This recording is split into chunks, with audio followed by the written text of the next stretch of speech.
Hi, it's Hannah. A day in my life as manglaba og trapo. Mintras init pa mainit-init ang panahon. Mag-anam-anam na tagjulaba sa mga trapuhens. Dapaghapan papanapa nga trapapuhens. Peros gipi upo na panapa kapay. Wa na pay gapa mipito pun. Gapa sa pagupol apakupong gipapang ipingupon.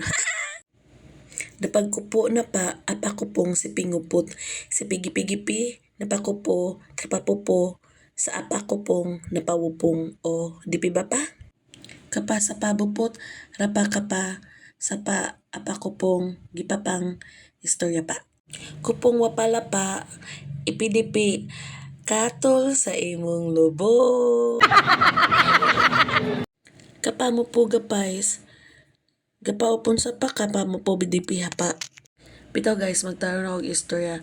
Gainaanan akong trapo, gainaanan akong labas sa trapo kay. Sakit akong hawak, so inanaon lang sa siya na ako. Pero di lang pa sige na inana. Kaya makaguba man po na og trapo. O diba? And feel po na ako manglaba og trapo anang at time. O ngano di ay bi. Sa di ay na nabi. At least kay nalimpyo siya bi. Nampot nagulat mo guro ko ano na mahulog sa muka. Puga-puga gamay. Dindiday ko kaabot. Height matters bayad. So hapit na ako mahuman. So dirira ko taman. Bye. Bye.